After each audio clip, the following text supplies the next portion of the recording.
Men, your kid may be on the spectrum and you're not quite sure what to do. If you're a father like me and have questions, maybe you're a puzzled dad too.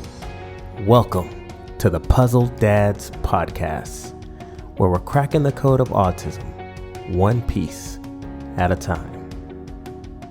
Welcome to the Puzzled Dads Podcast. I am your host, Jamar Whitehurst, and I'm glad to be back yet again with yet another riveting interview for you. You know how we start these episodes the same way, the same time, different prayer. Let us bow our heads. Dear Heavenly Father, we thank you for this day. We thank you for this time, allowing us to come together. Just as we continue to educate ourselves and others on the autism spectrum, our kids, our young adults, those who we know in our community who deal with having to live on the spectrum, but also those of us who support those who are on the spectrum, God. So we just pray that you open up the conversation, that you educate us, that someone's able to take away the information to be able to help guide them through this process and guide them through what it is that you want them to see. We thank you. It's in your son Jesus' name we pray. Amen. Amen. Welcome again to the Puzzle Dads Podcast. Again, I am your host, Jamar Whitehurst. Remember, you can reach out to me at puzzledads@gmail.com. Catch us on YouTube for updated episodes. Like and subscribe so that you can get those notifications when we have a new episode, new reels that come out. We're on Facebook and Instagram and TikTok under the handle Puzzle Dads. And for my audio listeners, again, Spotify, Apple Podcasts, and iHeartRadio, if you're like me and you like to listen and maybe not like to watch. So we always have our definition of the day. And our definition for today is autism spectrum disorder. Well, Jamar, it seems like you've been talking about this for 2 seasons. What makes that the special message? Well, first, let me give you the definition. A neurodevelopmental disorder that typically appears by age 2, that is variable in expression, but is usually diagnosed by persistent impairments in social interaction and communication and by stereotype, patterns of behavior, activities, or interests. And that may be accompanied by cognitive or language impairments. Jamar, that was a lot just to say, our kids are a little different. But the reason why I chose this as a definition is because this podcast is going to be a little bit different than you've seen before. The interview is going to be a little bit different format. So I hope you like where we're going with it. We're going to get a little bit more education. I've heard from those of you who have said, hey, can I get more a clinical understanding of autism? How does this relate to autism in education? We touched on it on our last episode with Brother Hinton. And so now we're going to give people what they want, and that's a little bit more education. So I want to welcome 2 guests this time. Yes, two guests this time. Both of my frat brothers, older frat brothers. One we had as our first interviewer, Dr. Since that interview, Dr. Malik Douglas, right? So we'd like to welcome him back. And then our other other chapter brother from Grambling State University, Dr. Gregory Ford. Dr. Ford, my brother, can you introduce yourself to the people? Tell them a little about yourself before we dive in. Sure. Thank you. And I appreciate this opportunity and especially sharing the forum with my brother Malik, who he and I have many deep conversations around biology and psychology. My name is Dr. Gregory Ford. I'm a neuroscientist by training. I've studied the brain for over 20 years. My primary research is in brain disorders like stroke, traumatic brain injury. But as an educator, I really became interested in brain development. And as I taught and saw more students coming into my classes that were not traditional learners, I wanted to learn what that actually meant. And so I'm going to share some of that with you about what it actually means, what learning actually is, and that everybody can learn. And so this has become an interest of mine. And so as I've watched Brother Jamar's episodes of Puzzle Dads, I was really interested in just giving information about where the science is, and then give what I call at the end hope about where things are going. Appreciate that intro. Dr. Malik, welcome back. We said Thank we were you. going I to bring you appreciate it, back.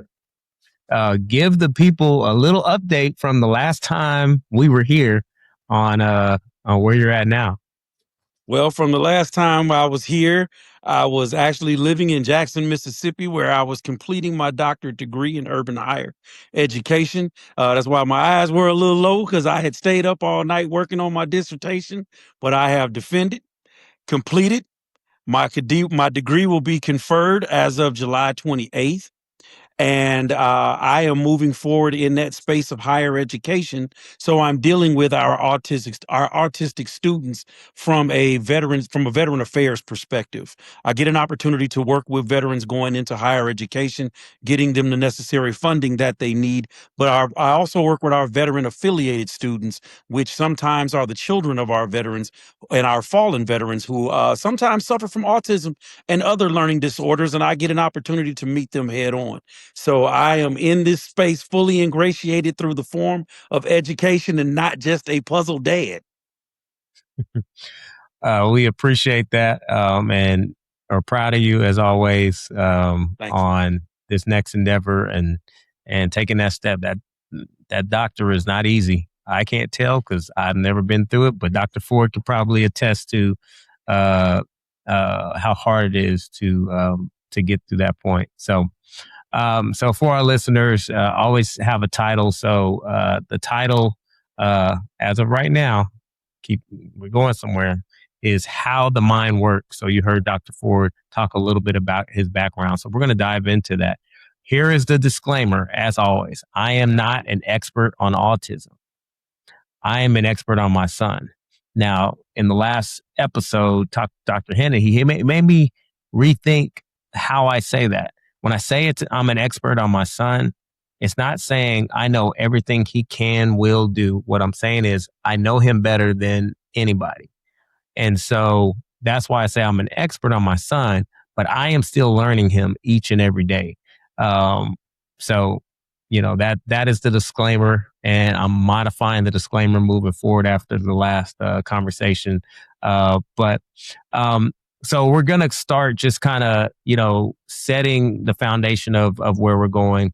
When we talk about autism in the Black community, what are some of the biggest myths or misconceptions that keep our fathers and our mothers from seeking those early diagnosis or intervention? So Dr. Ford, I'll start with you. Sure. So that's a very interesting topic and something that I've been doing a little research in, because there's actually research out there focused on Black fathers and children with autism. Now, I know the focus isn't mothers and fathers, so I'll talk a little bit about both. But primarily, the research I was doing looked at the role of fathers, because sometimes I think it's not given the credence that it needs to the importance that it is for fathers with kids with autism.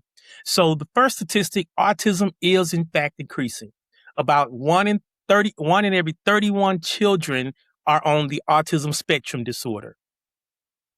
However, typically we talk about amongst the Black communities that we usually have higher rates of things. This is the one condition to where race doesn't matter. Autism doesn't discriminate.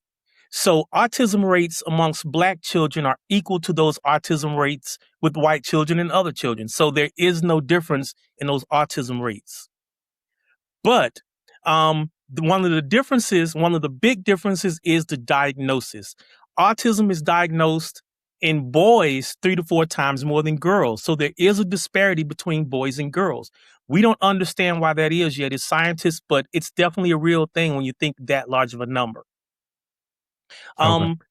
Sometimes we also think it's sometimes because it's not recognized, because to get diagnosed, it's a self-diagnosis, which the parent decides. So sometimes Black boys just aren't taken to be diagnosed. That's one of the limitations we have at this point. However, one of the positive things is diagnosis has improved. We now have much better tools to diagnose kids, and we know diagnosis is the first step in finding answers. And so now I want to get to your question, asking about Black fathers and some of the stereotypes around them. So this is directly from the CDC. CDC analysis of fathers living with their children found that Black fathers were more likely to help with daily care, more likely to help with homework, more likely to transport the children to activities, and more likely to eat meals with their children daily. This is important because I'm sure we'll get to it later, but I'm going to talk about some of the unique roles fathers have that mothers don't have. And don't get me wrong, mothers as the nurturers play a significant role. The father's role is completely different from the mother's. So it's important to have what the mother offers and what the father offers. And again, I'll talk about that later, but we're going to talk about specifically why it's important for Black fathers to be involved in the lives of their kids with autism and how much they really benefit from it. Oh, that's good. Yeah, definitely setting, the pace of where we're going. Dr. Malik, when we look at how underrepresented, Black fathers are in this space, what would you say are some of the barriers when we look at systematic, cultural, psychological barriers that are creating some of these gaps where it seems like maybe our Black fathers aren't as represented as they should be, especially when we look at like some of the numbers and stuff like that. Well, from my perspective, and thank you for that question, because and let me speak from my own lived experience. When I look at where I pushed back when my son was noticed, my eldest born child was noticed that he was not meeting those milestones, the 30, 50, 100 words, making eye contact, his association with other children. Yes, he played with his brother. Yes, he wrestled with his older brother, but when it came to other children, he was very standoffish. I didn't recognize that because one of the stigmas in the Black community, especially amongst men, is that our children are the next Michael Jordan. They're better than LeBron, and they're perfect. And so now what you're trying to convince those parents, but mostly that father, is that their child is not perfect. And that imperfection is a hindrance to our belief system that our children are perfect. No one wants to believe that their child is going to be born with one ear, one eye, one nostril, and 9 fingers. We all believe in two, two, and two, and two, right? 2 feet, 2 hands, 2 ears, 2 eyes, and 2 noses, right? Or 2 nostrils. But when you feed into, hey, there's something wrong here that your child isn't meeting these milestones, then we start to have to understand that our children are still human, they're still fallible. And so then that starts to play with the male psyche, which we know is driven heavily by the ego. And so our ego you start to believe that we have created an unperfect child. And so that starts to manifest itself in common sense, getting them tested. Getting our children tested does not hurt them. When I learned how to play with my child to work out some of the kinks, to feed back to the child psychiatrist, that made life even easier for me. But in our community, we have to break those stigmas that our children are less than perfect because they're diagnosed with something they can't help and we can't help, such as autism. No, that's good. And that's actually a good segue to, kind of my next question. So, Dr. Ford, you're talking about how the diagnostic process has actually gotten a little better. But up until where where it is now, how has that process sometimes failed to truly capture the experience of our young, boys and girls, especially our young Black boys and Black girls? How has that process kind of failed to take into account what they may be experiencing, what they're going through, which also might delay a father's ability to, be able to advocate and say, hey, here's what they need. Here's what I'm seeing. Yes. So I don't think the issue is with the system. The system is the same. And when I say that there are better tools, they can now do the MRIs and actually ask questions, see where the brain fires to try to figure out. Because one thing is, we always think that there's a problem and there's a spot to solve a problem, especially in the brain. And we know that autism is more complex. Where I see the problem is, which is the problem for many of our conditions in the Black community, is access. Number one, there are not a lot of diagnostic centers. And number two is one of the biggest things in healthcare. There are not a lot of people like us that are doing a diagnosis. And so those barriers in themselves are important to understand, because even though we're all humans, there are some racial differences. There are some racial biases. And if you don't have a doctor that can understand and address those things, so for instance, if you have a child that grew up that if they didn't get proper nutrition, that's going to put them on a different spot on the spectrum than a kid that grew up that had good nutrition. The interactions, and this is another instance where fathers come in. Fathers are typically better at nonverbal interaction. So if you're not having those nonverbal interactions, then the child is going to develop slower. And so I think a lot of it has to do with environment. And again, I'm going to go back to, it's important, and you all should all be patting yourselves on the back. You fathers are here because you all and what you do as men is a huge benefit into development of these children. Yeah, I remember we actually had taken Jamar to get diagnosed twice, because the first diagnosis, like as a father, again, I'm not an expert in autism, but I'm an expert in my son. I knew there was something different, right? I knew, recognize, and we talked, before us coming on about acceptance, right? And I kind of accepted this is probably what it is. So let me not fight it. And so when he went to the first diagnosis, that doctor said, oh, it could be, but there's nothing, really conclusive. And we left disappointed because, one, the diagnosis will help him to get resources in the school district earlier than we could have imagined. So we got a second opinion, and that doctor said, yeah, after reviewing and looking, I can write a diagnosis for autism. And that's a tough thing, right? They're writing a diagnosis saying they suspect that it's autism, right? But there's not necessarily just pinpointing this is X, Y, and Z that explains what autism is. So, that advocacy is important. And so, Dr. Malik, when we talk about like our kids going into college and who are on the spectrum, and some of the challenges that they have, what are some of the things that they have to navigate in, one, telling people they have autism, but also, being able to self-advocate for themselves when they arrive on these college campuses? So one of the biggest things that I would do, what I've tried to do, especially with what we call NSOs, our new student orientations, when I meet the parents, the first thing I tell them, sign the FERPA form. That's the Federal Education Parent, whatever. I don't know what it stands, but it's called the FERPA form. Sign that FERPA form. Because 9 times out of 10, our autistic students cannot advocate for themselves because they've just spent the last 12 years of their life with a shadow, an aide, a focused individual in particular classes, special classes. Whereas you get to college, class is class. That instructor does not slow down strictly for you, but it's what the parents can afford, or what their services that are provided either through medical care or what have you, that can afford for them to get assistance and have that advocate. But one of the things that I am liking about what I see in a lot of our mid-sized, mid-major schools, probably roughly anywhere between 10,000 and less students, they have robust departments for student advocacy and special needs.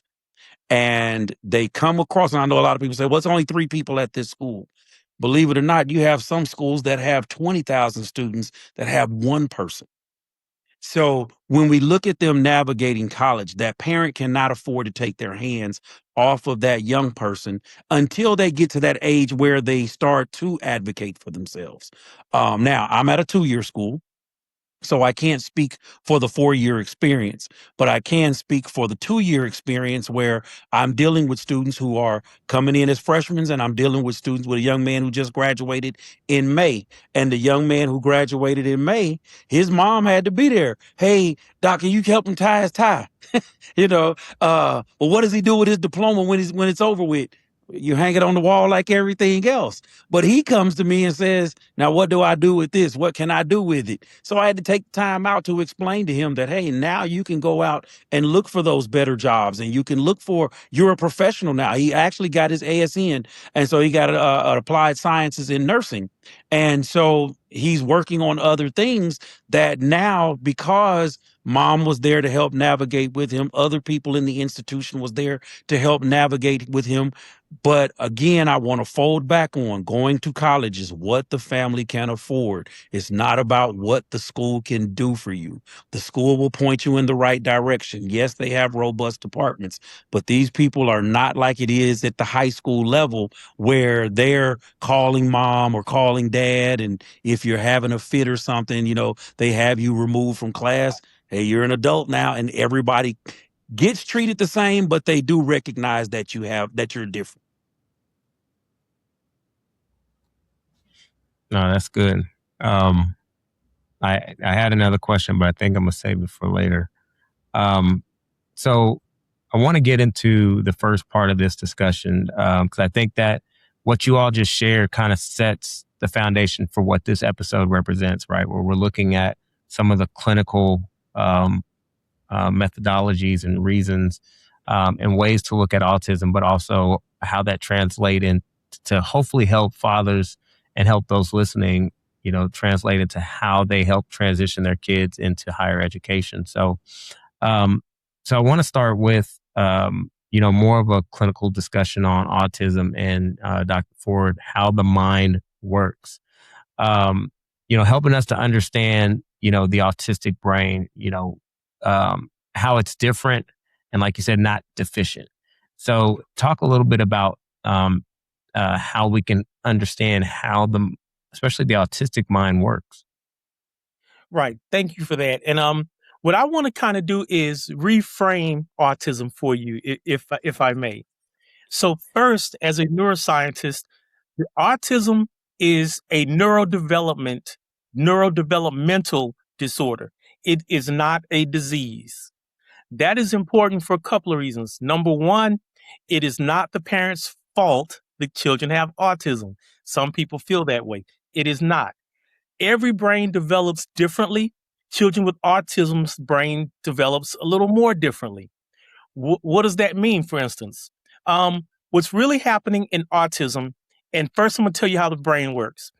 But between the time that you're conceived, a few weeks after you're conceived, up till about the age of 25, your brain is developing. So you actually have more neurons than you need at that point. When you reach that point, all of the neurons that are used form connections, and those that are not used die. Those are the neurons you're left with for the rest of your life. And so it's important to know how to build those connections. You build those connections through communication. And again, that's where I think fathers really come into this, because whether they're verbal, nonverbal, all types of communications are building strengths, building strong connections in the brain, which is going to make that brain develop better and make the brain healthier. So many children with autism are actually remarkable with memory, with pattern recognition, with attention to detail, creativity, and honesty. I'm sure you all see those things. What happens, though, is the difference between the autistic brain is too much information can come in at one time, and it might not be as easy to process. And the processing is where it comes in, which I want to talk about. My next point is behavior. If I was to ask someone to define behavior, you would say it's how your child acts. What I want to tell you is behavior is a communication tool. So what does it mean? It could mean there's a sensory overload. It could mean the child is experiencing anxiety, difficulty communicating, changes in routine, or even fatigue or pain. So does some of that sound familiar? And so typically, what the parent asks themselves is, how do I stop the behavior? If your child is having an episode in public or even at home, your first thought may be, how do I change the behavior? Here's where I want you to reframe that. I want you to say, what is my child trying to tell me? And some of you more experienced fathers probably already do that. But an example, your child's melting down in the grocery store, and they may be what some parents call misbehaving. And they may be, when in fact, they could just be overwhelmed because they're fluorescent lights. There's a lot of loud noises. There's crowds of people, or just something unexpectedly happens that changes. And so what your role to do at that point is to communicate. And you communicate the way the child communicates. You don't worry about who's around you, what they see. You isolate your situation and you ask, what is my child trying to tell me? And you work through that with your child. Yeah. So, um, Dr. Hinton, I keep referencing the last episode. He said, um, sometimes when we get frustrated in the moment with our kids, he said, I had to take a step back and say, is this something that I taught him or her before? Right? Is this Right. something that I've already taught them? This is what you're supposed to do. And if not, how can I get upset? And what you're saying takes me back to the very first trip I took with Jamar when he was like 3. And we're in the airport. We're at a layover. We needed a straight flight. We were at a layover and he wanted to push the stroller, which he was too small. So it kept falling over. And he had a huge meltdown. And, that was the first time it was like, it is what it is. I'm not about to be embarrassed. The hostess at Delta came over. She's like, do you need any help? Yeah, I'm okay if you want to help. Another family said, well, we have some cars if he wants to play. It was just, he was tired, and so, Right. yeah, it's those moments can be exacerbating, if you're not, if you don't have the temperament to understand, our kids are just trying to communicate something is wrong. And so yeah, the behavior is a communication for those watching. Real quick, back to your first point about the information overload. Mhm. Can you speak a little bit more to the effect that has on people with autism, right? We know it's a bunch of information, but even when we look at stemming and how autistic people will stem, can you speak a Mhm. little bit more to what that information overload or what that brain activity, what all that activity does for somebody on the spectrum? Right. So, and it's not even just for people on the spectrum. It actually happens with anyone that has anxiety. What tends to happen is there's so much information. So wherever you are right now, just think about your environment right now.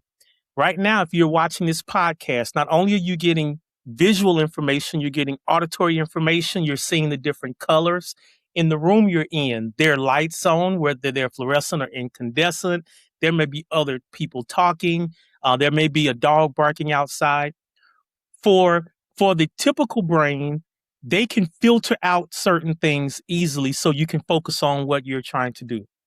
With the artistic brain, they're unable to filter. So imagine if all those stimulations are happening at the same time and you can't filter them, and you're trying to make sense of one thing, but while you're trying to listen to the podcast, the dog barking won't stop barking, and your focus becomes what can I do to make this dog stop barking?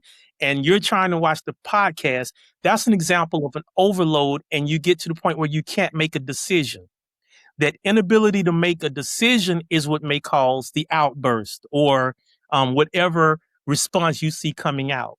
And so it may have nothing to do with what you think it is. It just could be so many stimulation and you don't know what particular thing he's picking up on. And another example, let's say a teacher's trying to teach about shapes and they're going to say, okay, I want you to understand a pizza. And then we're going to talk about what's a half a pizza, quarter pizza. And so I'm teaching the class. I have a pizza up there and I say, if I cut it horizontally and vertically, what is each piece size? Well, Your brain just processed each pizza is 1/4 of the whole pizza. What another brain may think is, well, what kind of pizza is it? Is it a pepperoni pizza? I like pepperoni pizza. Now, if there are vegetables on this pizza, I'm not eating the pizza with vegetables on it.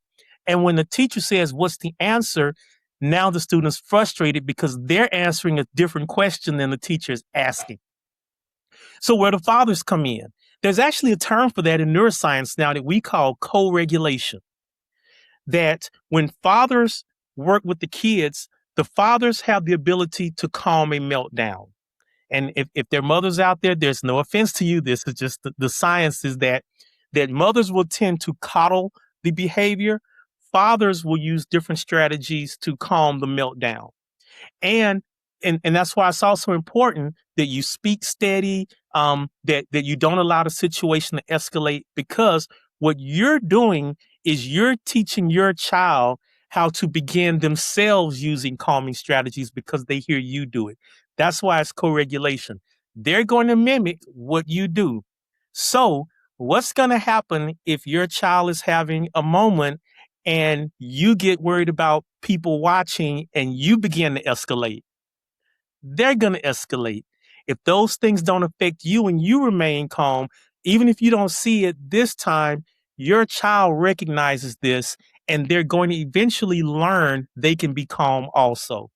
So your actions being observed are one of the biggest positive influencers that can be on your child's development. Now that's good. And as me and brother Malik can attest, as many other dads can, is you learn patience being a parent with a child with autism. Um, Dr. Malik, speak a little bit to, what Dr. Ford just said about the need for that patience. When our kids are kind of struggling or having a tough time, or even like precluding a meltdown coming. So I see it from a different perspective than the clinical definition side of it. I see it as fathers are just a little bit more practical in their sternness early in life. So there are demands that become fixated in that child's mind that, okay, this parent won't tolerate this. Moms tend to move that goalpost as the day goes by. Early in the morning, hurry up and get your stuff out. Let's go to school. Get your shoes on. Get your backpack. But get home, I don't care what you do. I'm tired. You're tired. Hey, I got to get in here and cook dinner, and dad's just now getting home at 6 o'clock. So when you look at that urgency and self-regulation, I think a lot of it is that consistency that our children look for, because autistic children, they love things to remain the same. They love for things to be on a constant plane so that they don't become overstimulated by having to deviate or make decisions on their own. And that's one of the hardest things for a father to do, because it was difficult for me not tying their shoes at age 6 and 7, not telling them, Michael, that's a gray shirt, not a green shirt.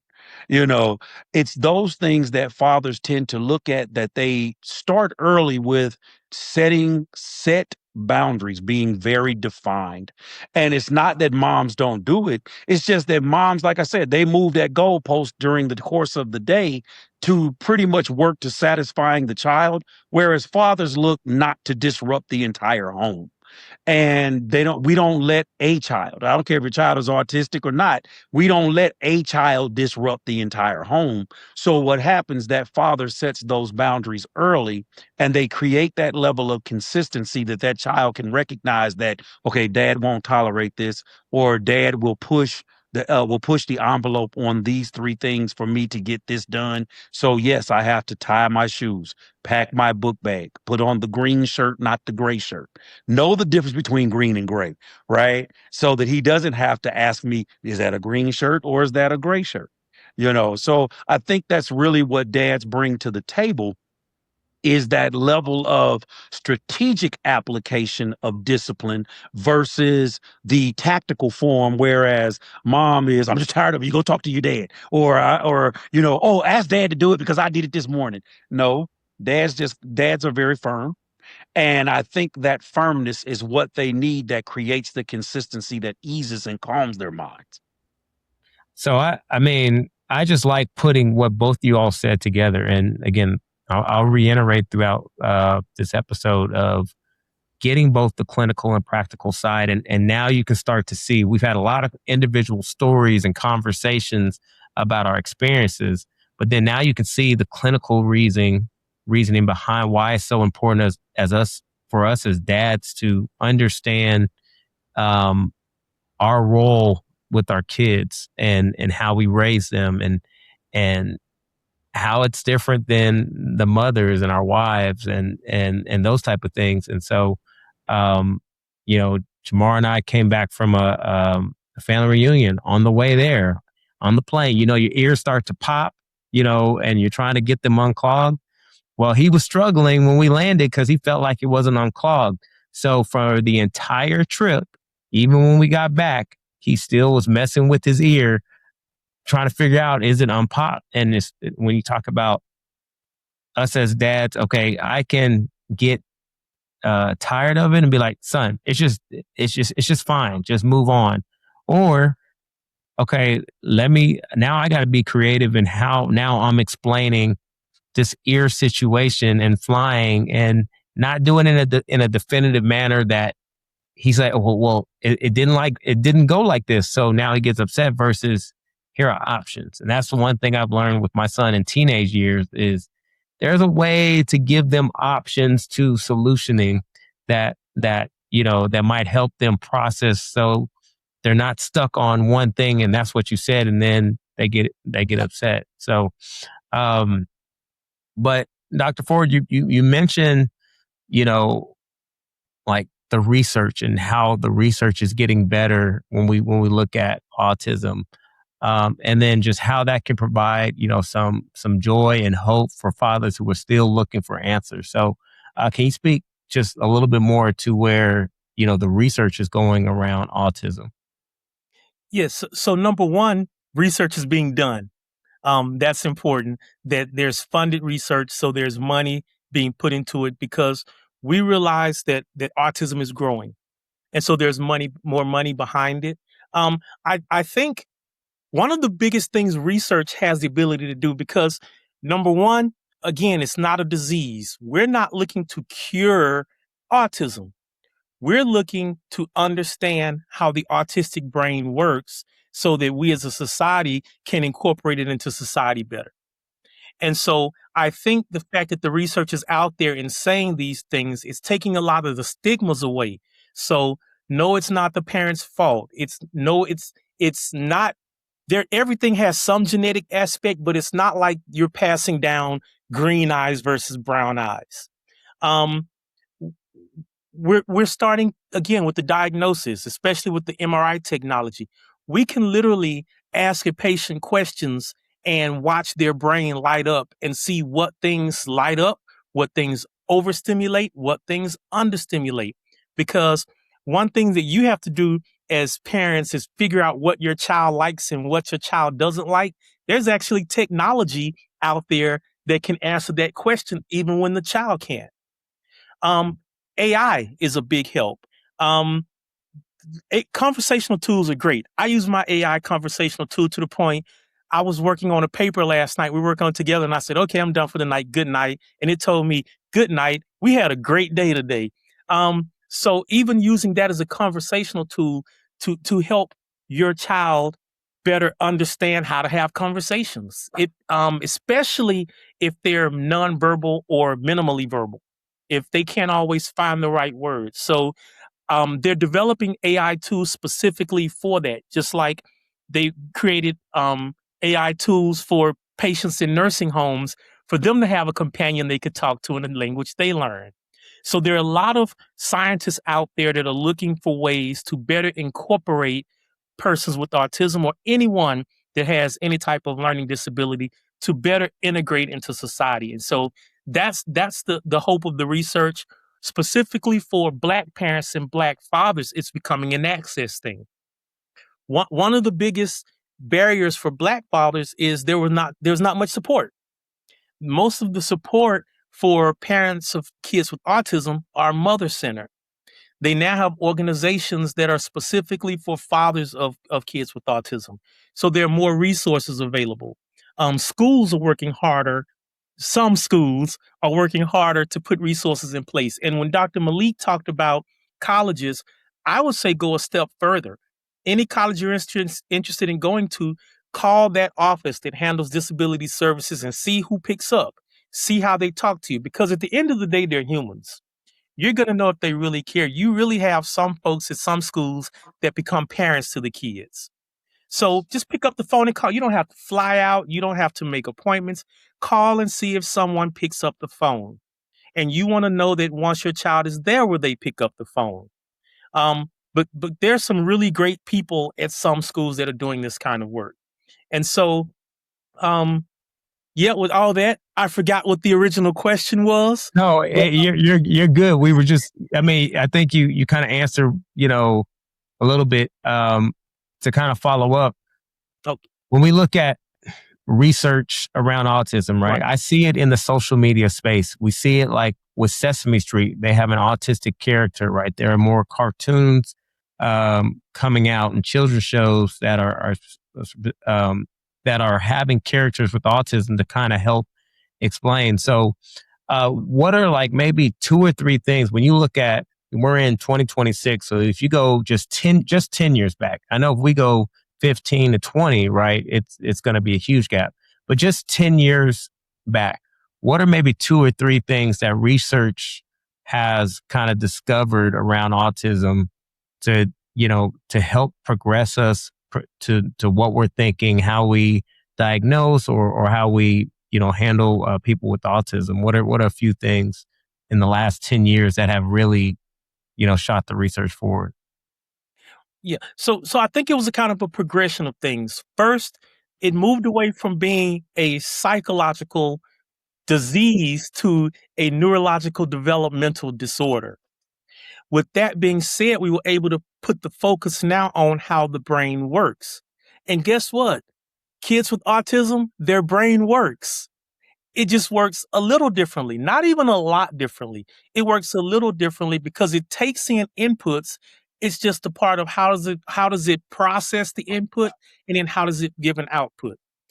So they require more early guidance. So number one, then we moved into earlier diagnosis.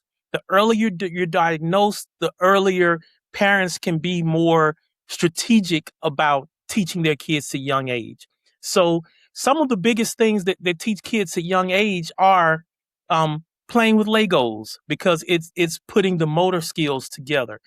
And then I'm using this as an example. Then let them come up with the Lego project. Now you're allowing them to be creative and to think. And what you're doing, again, is strengthening all those connections, but it's not on accident. It's purposeful. And so the progression then went to, now that we're in the world of high tech and AI, and the biggest thing is individualized medicine.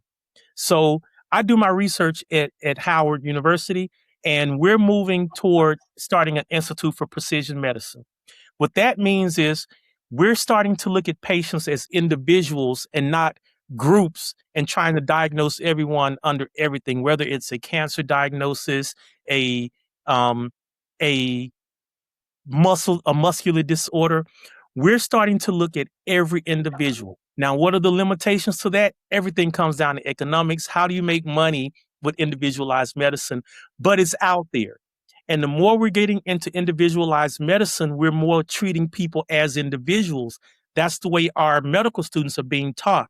So don't walk into a room because you see all the information that the nurse or the nurse practitioner got and start making a diagnosis. Spend time with the patient, learn the patient, and make it individualized. So it becomes an individualized plan. And it's the same way for a parent. If you have a autistic kid and a non-autistic kid, you're just going to have different plans of how they develop. One is going to have to be more hands-on, but at the end of the day, a lot of the development is observation. So you have to be conscious of everything you say and do around them, because those are the cues that they're going to pick up on, and those are the things that's going to stick with them as they're developing. So I think just the progression of it being looked at that way, and again, taking the stigma off, neither parent gave them a disease, neither grandparent gave them a disease. Their brain developed, it just developed differently. And now we can address it as a brain needing to be retrained versus someone that's sick. And so if a dad is like, okay, I'm hearing this, it's good information, where would you suggest they go just to, understand more clinical information other than just Googling it? Are there specific organizations that you would recommend for them to kind of get more information on the research, the science behind, what we're talking about? Unfortunately, that I don't have an answer to. It's Okay. still very young in development. Even in all of my research, I only found 3 organizations for Black fathers. So there's still a ways to go. The Okay. hope is that people are looking at it and going to it. So I have those, I'll find those, but there are 3 organizations. Oh, there's an organization called Autism in Black. Mhm. There's one called I'm going to spell it. It's AUTIS and then capital HIM, like autism him. And then there's another one, Black Father Support Group. Well, just other Black, like this, for example, a Black Fathers podcast. This is how the word is getting out there. I think once it's recognized the volume of fathers that are out there, someone, I'm very I'm being very careful in how I say this, but somebody's going to figure out, yes, if I can make money doing this, then I'll help. Because that's Yeah. ultimately what it would take. It's going to take investment. So there's going to have to be folks out there that's willing to invest in putting together these tools that can help with individualized medicine for this population. And so the good part is people are thinking that way. Are we there yet? No, we're not there yet. But podcasts like this is part of the process of getting us there. No, that's good. Dr. Malik, where would I'm going to take you in the other direction.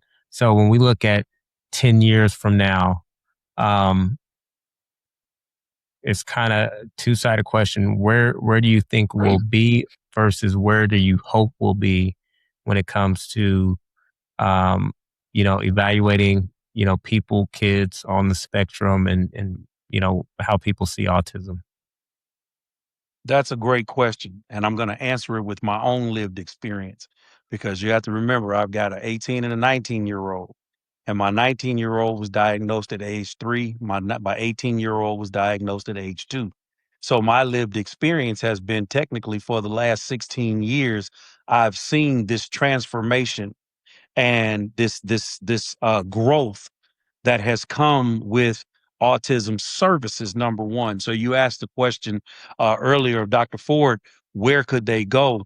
I would definitely say every child should be signed up with ABA services because a great thing that comes out of ABA services is they have the people who are working and doing the tests and doing the skill modification. Those people can help you. That's access. But when we also look at where we'll be in the next 10 years, what I see in the next 10 years, my boys will be at that point 28 years old. Michael has an affinity now. He says he wants to be a PE teacher. But we know going into education, education is broad spectrum. I don't care if you're a PE teacher or an English teacher, you're dealing with children as a whole. So now you have an autistic teacher who has gone through these processes and they're still working through whatever they're working through as an adult so that now they can help those young people. So I see the process clinically, academically, socially, and financially being addressed because now we're welcoming more people like them into the workforce, into daily society, operating on their own, living on their own, graduating from college. There was a young man, his name was Michael McGinty, a young white man from the city of Baltimore who just graduated with his master's degree from University of Maryland. And to me, that was a big thing to be able to show my sons that, hey, don't let autism lead you to believe that you can't be educated. Because here's a young man, he worked in the cafeteria on campus and he got his master's degree. So education is not a limitation. It's not a hindrance, nor should it be a bother. So in 10 years, when my boys are 28 and 29 years old, I see them leading the charge and being that advocate that they probably didn't have because there were so few working in the field with children and other people with autism. There were so few people who were being recognized as educated with autism who could apply their lived experience, right? They could apply their own way of navigating through the day to young people who need to know that there are variations to navigating through the day.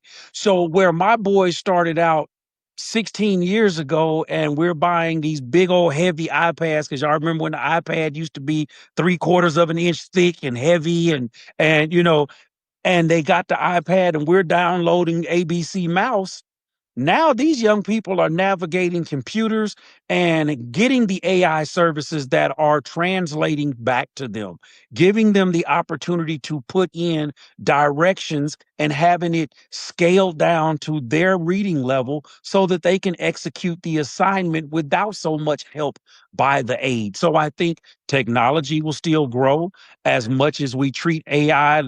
I fuss at the teachers that I say are the same ones that ran from Google and the encyclopedia. These are the same people in the classroom today, but that's how we're treating AI. Well, it's going to come a time where we're going to just have to accept AI as being there as we had to with the internet, right? Because when I was in high school and you had the internet with the plug, you had to plug into the wall and sacrifice a telephone line for the internet.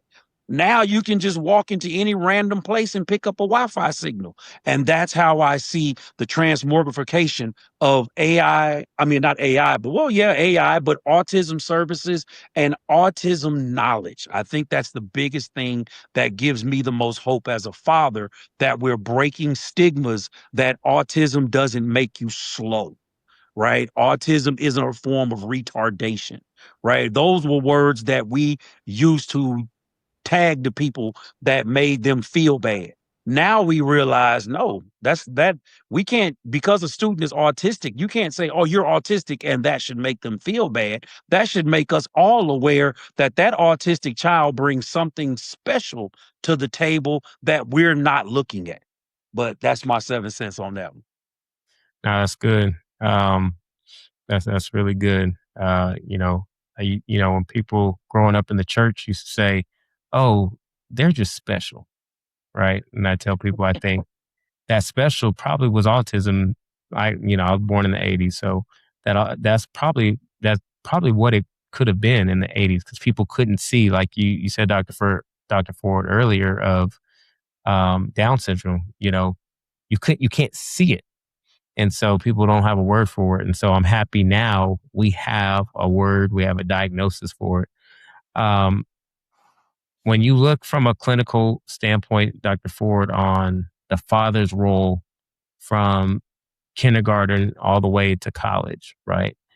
Mhm. Speak to, you know, to our fathers out there of clinically, because I think we can talk socially, why it's important for a father to be in a child's life from that time frame. But from clinically, you know, what what should they be looking at? How should they be processing their role, in their child's life from kindergarten all the way through college? Yes. Thank you for that. Because here's my thought on that. I think it's important to understand the clinical and the biology, because when you're doing those things you talked about, I just want that to be at the forefront of your thought process. What's happening in the brain? I don't think you need to overly focus on the clinical, because yes, the clinical is going to help with diagnosis, but ultimately it's you as a parent that's going to be in charge of the development. So number one, I want your focus to be on the development. Understand the science, understand the clinical part, but your focus is the development. And so what does that mean? So you have different roles as a child is growing. And again, um, your biggest role is how you interact with your child. So first, I'm going to talk about what your role is from kindergarten through college. If you have an autistic child, if you want them to have lifelong success. So number one, your job when they're in elementary school is simply to build confidence. What does it really mean to build confidence? I'm going to give an example. If your child does something and they fail, you don't bring up the failure, you give them praise for attempting. You build their confidence in, I don't have to be perfect. I have to keep trying. In middle school, you begin to build independence. So you start to ask them leading questions, but leading questions to make them start making some decisions in a guided kind of way. They teach that in child psychology, what they call artificial choices. So you basically give your child choices that you're good with any option. There isn't a bad option. And they choose one and you praise them for choosing that one as though that one was the only right one. And so your job is to build independence, teach them organization and executive functions. So this is where, when you talked about tying the shoes, you have to stop doing things for them and start teaching them to organize, managing their emotions and friendships. Again, we talked about that co-recognition model with emotions. You really have to start enforcing that. Self-advocacy. Self-advocacy could mean if they're having an issue at school, you go to the school, you talk to them, and you've honestly solved the issue and tell them, but my child is going to come talk to you, and I want you to have a conversation with them so they can learn how to advocate, but you're still guiding the process. And encourage hobbies. And why are hobbies so important from my aspect? And I'm going to now just transition a little bit before I go to high school, but I believe, and there's actually a growing class of scientists that believe autism is our next intermediate evolution. What does that mean? If you think of some of the most successful societies on the planet in the animal kingdom, the things you would typically think about are things like bees. Bees are excellent and have lived as long as they have, and bees are ants because every bee is born special. They're great at something. They have limits to other things. Other bees are excellent at those things. So to the point, you have some bees that have a role of taking care of the queen. They can't even feed themselves, so other bees come and feed them. But what they do great. Those societies are successful because a lot of the emotion is out of it. They're doing what's best for the society. That's what a child with autism is. So when we talk about hobbies, the reason you're doing hobbies is because you want to find what that thing is that they are great at and cultivate it. It's there. You have to find it. If you don't find it, you then go to professionals, but that child has a spark. And as a parent, your sole purpose is to find that spark and develop it. And so um, that's why I say encouraging hobbies, because hobbies not only allow them to use their tactile skills, allow them to think, it will help them stumble on what their special thing is. So what about when they go to high school? When they go to high school, it's time to start preparing for adult life. And I would say this to even parents of kids that aren't with autism. You've got to prepare them for an adult life. What does that mean? All kids are going to have the option of going to college or not. College isn't for everybody. If not, they need to know a trade. So you explore that. So you explore careers with them. You explore financial literacy. You may always have to help them with their budget, but they would at least understand what a budget is. So you want to encourage them to volunteer. Many times, students that volunteer at places can find permanent employment if they do a good job. So encouraging internships, volunteering, research opportunities. Practice speaking with teachers. I just told you on an example of that one. Even if there's an issue that you need to get involved, ask that teacher to have that conversation with your child as though you didn't have it, and let the child work through the process. You're now preparing them for adulthood. And then finally, when the child goes to college or higher ed, you now become a coach. You're not the manager. You're not managing that child's life. I'm going to say it. Mothers, close your ears. That's typically what mothers of all kids do. They want to manage your life. What you want to become is a coach. You're going to have to let that child fail sometimes, and you continue to encourage them for trying and support them, and they'll get it right. And so that's the four stages or the four roles of a father from kindergarten through middle school, through high school, up to college and after. Um, I think that's really good, just to kind of break it down and how whether your child, is neurotypical or neurodiverse, right? I think you take those stages, apply it to you as a parent, um, and we'll kind of end out this first segment on, because Dr. Malik, you're there, right? From kindergarten to college. Um, for parents who may just be seeing this, or dads who are just now seeing this, and they're saying, well, I missed doing that in the elementary phase because my kid's in middle school or they're about to start high school. Can you give them some sort of kind of encouragement, no matter where they are in those stages? When it comes to just trying to understand their child better, and how they can help, guide them as fathers. Well, I'm sitting here now listening to Dr. Ford, like, where were you when David and Michael were 2 and 3, But I had a good circle. And so that's really my answer. I had a good circle. Um, my best friend at the time, and I worked under him and we worked together. I was in the military at Fort Hood, Troy Franklin. Great guy. He and his wife Fee, their youngest son was autistic, and they helped us as a couple. My ex-wife and I, they helped us as a couple navigate through being parents of autistic children, where to go, who to listen to, what we should be seeking. And I would tell a parent, no matter when you find out, number one, it's never too late. It's never too late. So, but number two, don't feel like you're out here trying to do it by yourself, because even for a parent, it can be overwhelming.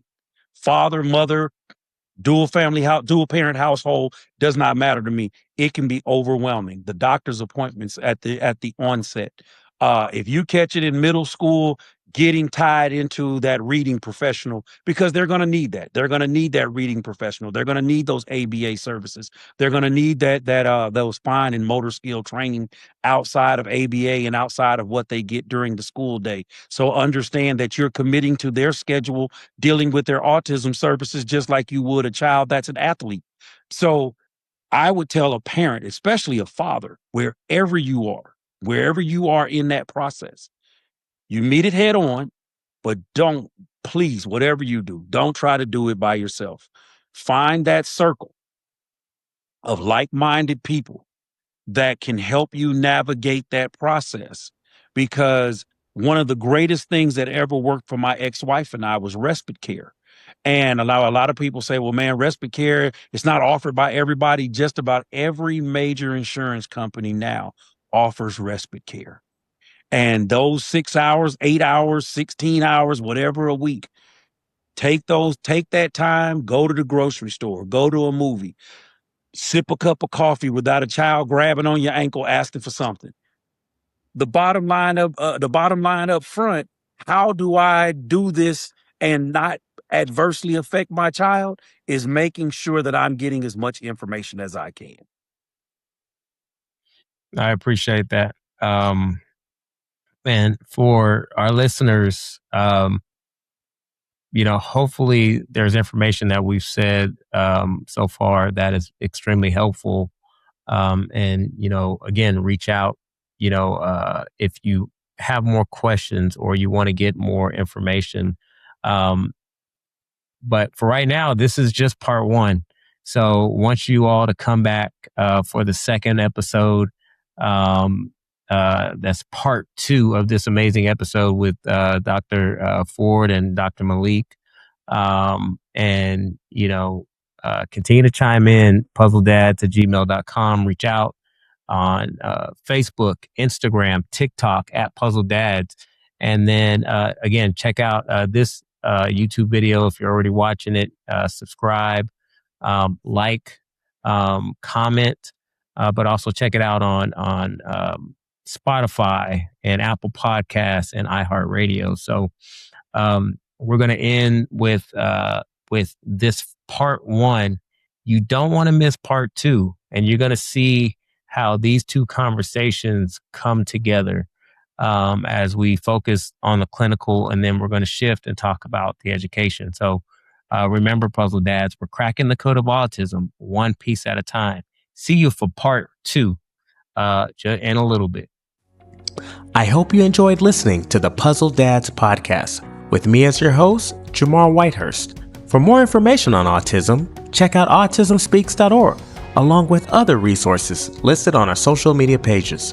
Don't forget to leave a review and follow us on Facebook, YouTube, and subscribe to this podcast on your favorite streaming platforms such as Spotify and Apple Music. Remember, Puzzle Dads, to keep cracking that code, because God has a plan for each of us and our children. Have a blessed day.